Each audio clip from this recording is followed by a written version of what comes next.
दोस्तों सभी का स्वागत है इस ब्लॉग में। और ये ब्लॉग थोड़ा सा इंटरेस्टिंग, थोड़ा सा हट कर गया, क्योंकि आज हम डिस्कस करने वाले हैं कि वैष्णो माता देवी जी के जो ट्रिप में कितने एक्सपेंस लगे हमारे, क्या खर्चे थे, कैसे क्या प्रोसेस है। जिन लोगों को जाना है या जिन लोगों को बिल्कुल नहीं पता है, जिन लोगों को पता है, उन सभी के लिए वीडियो थोड़ा सा इन्फॉर्मेटिव हो सकती है, क्योंकि इसमें आज हम अपने काफ़ी सारी एक्सपीरियंस शेयर करने वाले हैं, अपने दर्शन करने का एक्सपीरियंस और जो भी चीज़ें थी। तो चलिए इस वीडियो को स्टार्ट कर लेते हैं, मिलते हैं आप लोगों को। तो सबसे पहला सवाल ये था कि भाई खर्चे क्या हुए, मतलब स्टार्टिंग कैसे हुई, कैसे जा सकते हैं। बस से भी जा सकते, यूपी से है, दिल्ली से है, कहीं से भी है, तो आप अपने ट्रेन का पता कर सकते हैं और वहाँ से बुक कर सकते हैं अपने अकॉर्डिंग चाहे वो। तो भाई यही था पहला सवाल कि भाई अगर जाना है तो कैसे जा सकते हैं, मतलब टिकट वगैरह का क्या कर सकते हैं। तो अगर आप दिल्ली से हैं, बेसिकली अगर आप दिल्ली से हैं तो आपका लगभग 1000 रुपये लगेगा यहाँ से जाने का ट्रेन से, अगर AC में जाते हैं तो। और अगर लगभग स्लीपर्स जाते हैं तो लगभग 300-350 रुपये समथिंग लगने वाला है। तो यस, अगर आपके जिस हिसाब से आपका बजट हो उस हिसाब से चल सकते हैं। तो दूसरा ये आता है कि अगर हम वहाँ पे पहुँच जाते हैं उसके बाद हमको क्या करना है। तो आपको बता दें, अगर आप ऑनलाइन सुविधा लेना चाहते हो, अगर आपको सारी इंटरनेट वगैरह चलाना आता है, क्योंकि बहुत सारे लोग जो विलेज से, जिनको बहुत सारे लोगों को नहीं पता है इंटरनेट से कैसे क्या बुक करते हैं, तो यहाँ पे आपको वेबसाइट यहाँ पे देखने को मिल जाएगी। और यहाँ पे आप जा करके जो लोग चलाना जानते हैं उनके लिए तो बढ़िया है कि यहाँ पे वेबसाइट पे क्लिक करिए और वैष्णो माता देवी जी के जो वेबसाइट है वहाँ पे जा करके आप सीधे ऑनलाइन यात्रा पर्ची वगैरह करवा सकते। जिनको नहीं पता है उनके लिए सबसे बढ़िया ऑप्शन यही है कि जो लोग इंटरनेट नहीं चलाना जानते हैं, मतलब उस हिसाब से वेबसाइट वगैरह नहीं जानते कैसे क्या करना है, कैसे लॉगिन करना है, कैसे साइन अप करना है, और कैसे मतलब अपनी चीज़ों को कंप्लीट करना है, जो भी चीज़ें हैं, कैसे टिकट वगैरह, कैसे यात्रा पर्ची बनानी है। तो उनको मैं बता दूं, आप जब कटरा पहुंचते हैं, चाहे जब भी पहुंचते हैं, तो वहां पे जा कर के चौक में बस अड्डे के पास वहां पर पर्चियां कटती हैं। किसी से भी वहां पे आप पूछ सकते हैं कि पर्ची वगैरह कहाँ मिलती है, यात्रा पर्ची, तो वहाँ पे आपको पता चल जाएगा। तो वही दिक्कत वाली बात नहीं है, आराम से शॉर्ट आउट एकदम मस्त मौज में जाइए दर्शन करने। और वहाँ पर पहुँच करके आप जितने भी लोग हैं सारे लोगों का नाम और आधार, ये सब सारी चीज़ें होनी चाहिए। तो वहाँ पे आप कर सकते हैं बढ़िया से और यात्रा पर्ची वगैरह ले सकते हैं। यात्रा पर्ची आप लोग दे सकते हैं, यहाँ पर मैं दिखा दूँगा आपको। तो तीसरा सवाल, सबसे बड़ा सवाल ये है कि भाई आप अगर वहाँ पहुँचते हैं तो रहने का क्या प्लान है। तो रहने का प्लान आप लोगों को बता दें कि 200 रुपये से या 300 रुपये से रूम वहाँ पे मिल जाता है। क्योंकि अगर आप दर्शन करने जाते हैं तो 3 से 4 घंटे अप्रॉक्स रुकते हैं, क्योंकि आप दर्शन करने हैं, आपको चढ़ाई करना है, आपको दर्शन स्टार्ट करना है। तो सबसे पहले आप जाते हैं, फ्रेश वगैरह होना चाहते हैं, नहाना धोना जो भी चीज़ें हैं, सारे प्रोसेस करने के लिए 3-4-5 घंटे के लिए आपको रूम मिल जाता है। और चाहिए तो आप 24 घंटे भी ले सकते हैं 1000 रुपये के अंदर, लेकिन आप 300-400 रुपये दे करके आप रूम बुक कर सकते हैं। वैसे मैंने जो बुक किया था वो 300 रुपये का था, पहला जो रूम था, और वहाँ पर 300 रुपये में बुक करके आराम से फ्रेश वगैरह हो करके फिर मैं निकल गया था। तो यस, कोई दिक्कत वाली बात नहीं है, कम पैसे में भी जाया जा सकता है अपने अकॉर्डिंग। तो वहाँ पे सारी चीज़ें उपलब्ध हैं। तो बस आप लोग जा सकते हैं, रूम वगैरह बुक कर सकते हैं। अगर आप लोगों ने नहीं देखा है रूम वगैरह वाली वीडियो, हमने पूरी सीरीज़ दी है वैष्णो माता जी की, तो आप लोग देख सकते हैं कि भैया हेलीकॉप्टर वगैरह कैसे बुक करते हैं।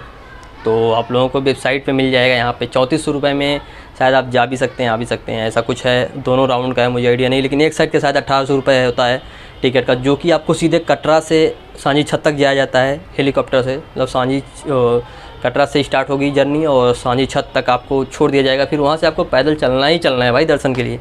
तो ये आप कर सकते हैं, यहाँ पे वेबसाइट है, आप लोग दे सकते हैं। मैं पूरा स्टेटस है, आप लोग दे सकते हैं और कर सकते हैं, कोई दिक्कत वाली बात नहीं है। बस आपको थोड़ा सा इंटरनेट पर विज़िट करना होगा। विज़िट करेंगे, जानकारी आपको सारी चीज़ें मिल जाएंगी, क्योंकि बताने में और ख़ुद से देखने में दोनों में फ़र्क होता है। तो भाई आप लोग यहाँ पे देखिए और जाइए, एंजॉय करिए। और सबसे ज़्यादा महत्वपूर्ण सवाल ये है कि भाई अगर आप वहाँ पे जाते हो तो उसके बाद ये बेड वगैरह का क्या सीन है, कैसे आप रुक सकते हैं। क्योंकि ये रुकने का तो एक ले तो आप होटल ले सकते हो, जो भी है आप रुकने का, ठीक है।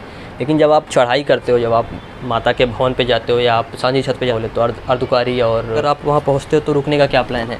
तो आपको बताते हैं कि भाई रुकने का सबसे बढ़िया प्लान यही है कि आप नीचे से डॉर्मेट्री बेड होता है वो आप बुक कर सकते हैं। 120 रुपये पर पर्सन होता है वो, यहाँ पे आपको देखने को मिल जाएगा। वैसे मैं आपको एक बार जानकारी के लिए बता देता हूँ। तो वैसे तो आप ऑनलाइन भी डॉर्मेट्री बेड वगैरह बुक कर सकते हैं, लेकिन अगर आप मान लीजिए कि थोड़ा सा जानकारी नहीं है आपको, तो वहाँ पे आप जा करके निहारिका भवन है बस अड्डे पर, वहाँ पर कटरा में जहाँ पे बस अड्डा है वहीं पे चौक में मेन। तो वहाँ पे आप किसी से पूछ सकते हैं, भैया यहाँ पे बेड वगैरह कहाँ बुक होता है, जो कि साइन बोर्ड का।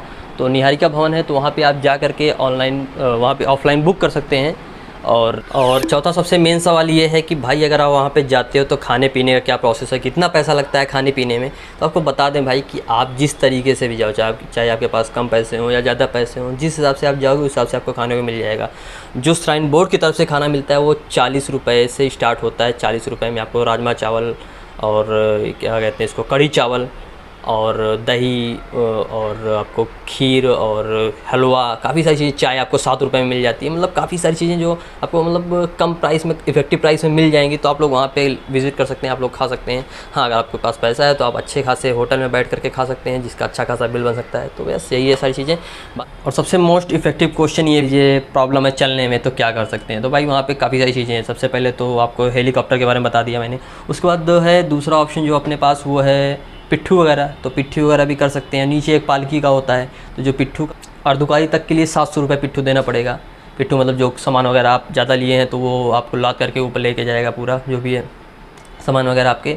और उसके बाद फिर अर्धुकारी से फिर वही आपका ऊपर तक, भवन तक का जो है 700 रुपये लगने वाला है। और जो भैरव बाबा की चढ़ाई के लिए, उसके लिए भी 400 रुपये लगना है, क्योंकि वो 2 किलोमीटर चढ़ाई होती है। तो लगभग मान तो लिए काफ़ी ज़्यादा पैसा इसमें भी लग जाता है।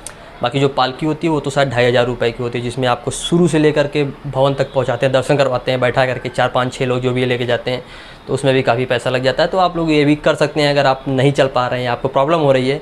बाकी बच्चों के लिए वो स्ट्रॉलर होता है, बच्चे उस पर बैठ करके छोटे मोटे सामान रख सकते हैं और अपना जा सकते हैं जो भी चीज़ें हैं। तो ये भी एक काफ़ी मतलब चीज़ें सही है, 60 हैं, काफ़ी बढ़िया है। तो ये भी एक जाने का साधन है। बोले तो वैष्णो माता दर्शन करने के लिए सारे साधन उपलब्ध हैं।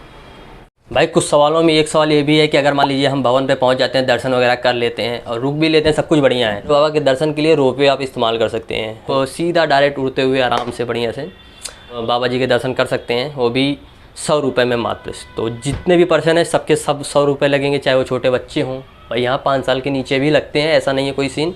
तो हाँ, तो सारे बच्चों का भी लग जाता है। 100 रुपये में पर पर्सन जा सकते हैं, भैरव बाबा जी का दर्शन करके वापस उसी से आ सकते हैं। मतलब 100 में चले भी गए और चले भी आए। तो ये भी काफ़ी सही सॉर्ट आउट चीज़ें हैं। तो काफ़ी सारे लोग इसको करते हैं। कौन भाई 2-3 किलोमीटर चल के जाए, क्योंकि थका वैसे ही रहता है इंसान जो भी है। अब भाई एक चीज़ और भी है जिसको बोलते हैं बैटरी कार, वहाँ पर चलती है महिंद्रा की मैक्सिमो, काफ़ी बढ़िया है, बैटरी की होती है। तो वो भी आप बुक कर सकते हैं, वो काफ़ी इफेक्टिव प्राइस में है। कटरा से आपको अर्धकुंवारी तक में शायद 200 रुपये में पहुँचा देती है, और उधर से लौटने का भी लगभग वही के आसपास होता है। मतलब 500 के अंदर ये भी है, क्योंकि इसमें कभी प्राइस अप डाउन होते रहते हैं मुझे लगता है।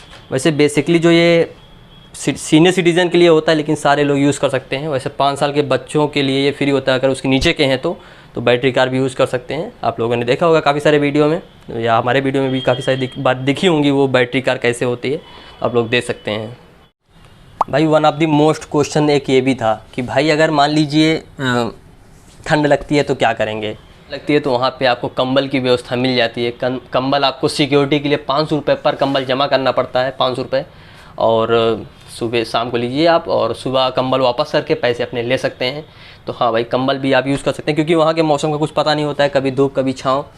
और भाई जब मैं गया था तो ठंड बढ़ गई थी वहाँ पर। तो हाँ भाई, ठंड बढ़ती रहती है, तो कंबल आप लोग ले सकते हैं। सबसे लास्ट सवाल अपना ये है कि भाई प्रसाद, हाँ भाई प्रसाद का जो चीज़ें हैं उसमें आपको प्रसाद 70 रुपये से शुरू होता है। 70 रुपये में नॉर्मल प्रसाद होते हैं, और 120 रुपये में प्रसाद होते हैं। 120 में चुनरी होती है माता जी की, और 200 रुपये में प्रसाद है, और 500 रुपये में प्रसाद है। 500 वाले में आपको ड्राई फ्रूट्स वगैरह देखने को मिलेंगे, 200 वाले में आपको थोड़े बहुत ड्राई फ्रूट्स, और उसके बाद फिर चुनरी वगैरह देखने को मिलेगी। ऐसे ही है। बाकी जो नॉर्मल जो एज यूजुअल सभी लोग यूज़ करते हैं वो होता है आपका 70 रुपये का प्रसाद जो होता है, जो सारे लोग यूज़ करते हैं। तो काफ़ी सारी चीज़ें इंक्रीज़ भी हुई हैं, काफ़ी सारी चीज़ें बन गई हैं वहाँ पर इस समय। और ओवरऑल एक्सपीरियंस जो रहा अपना काफ़ी बढ़िया रहा, और आप कम पैसे में भी जा सकते हैं। मुझे ऐसा लगता है कि अगर आप सही देखा जाए तो अगर 1-2 पर्सन है तो जितने ज़्यादा लोग जाएंगे उतना थोड़ा सा पैसा आपका कम ही लगेगा। अगर अकेले जाते हैं तो थोड़ा पैसा ज़्यादा लग सकता है, क्योंकि ज़्यादा लोग रहेंगे तो पैसा आप कंट्रीब्यूट कर सकते हैं। तो फ़िलहाल यही था इस वीडियो में। तो one of the most question ये भी था कि मान लीजिए मेरे पास बैग ज़्यादा है, उसके बाद मुझे रखना कहाँ है उसको। भाई आपको बता दें कि जहाँ पे आप दर्शन करते हैं या जहाँ पे आप रुकते हैं या कहीं पे भी आप रुकते हैं तो वहाँ पे आपको लॉकर मिलता है। तो लॉकर में आप अपने कपड़े रख सकते हैं वहाँ पर। जब भी जितने देर के लिए आप दर्शन करते हैं सारी चीज़ें आप वहाँ पे कपड़े वगैरह रख सकते हैं। तो यस, बैग वगैरह जमा कर सकते हैं, वहाँ कर का पैसा नहीं लगता है। अगर श्राइन बोर्ड की तरफ से लॉकर मिल जाता है तो बहुत बढ़िया, सब बढ़िया। नहीं तो अगर मान लीजिए आपके बैग ज़्यादा है तो आप लोग नीचे किसी भी होटल में रख सकते हैं जहाँ पे आप स्टे करते हैं 2-4 घंटे के लिए, 10 घंटे के लिए, 24 घंटे के लिए, कहीं भी रुकते हैं तो वहाँ पे आप लॉकर में व्यवस्था कर सकते हैं। सारी चीज़ें आप वहाँ पे रख सकते हैं और दर्शन करने आराम से जा सकते हैं, कोई दिक्कत वाली बात नहीं है। तो ये थोड़ा अपने तरीके से मैंने सारी चीज़ें बता दी। अगर कुछ क्वेश्चन बचे हुए हो तो आप लोग कमेंट बॉक्स में पूछ सकते हैं। आई होप आप, और पसंद आए तो वीडियो को लाइक करिए, नीचे कमेंट करके बताइए आप लोगों को वीडियो कैसी लगी। और अपने दोस्तों के साथ, अपने फैमिली के साथ प्लान बनाइए और वैष्णो माता जी का दर्शन करने जरूर जाइए, क्योंकि सारी सुविधाएँ आपको उपलब्ध हैं वहाँ पर। और अगर आपको कुछ भी पूछना हो, कुछ भी जानकारी चाहिए हो तो नीचे कमेंट करिएगा, मैं आपके लिए हाजिर हूँ। और यहाँ पे आप इंस्टाग्राम पे भी आप मैसेज कर सकते हैं, पूछ सकते हैं, कुछ भी क्वेश्चन हो यहाँ पे इंस्टाग्राम हैंडल आप लोग कांटेक्ट करें और फॉलो करें भाई को। बाकी मिलते हैं नेक्स्ट वीडियो में, तब तक के लिए जय हिंद।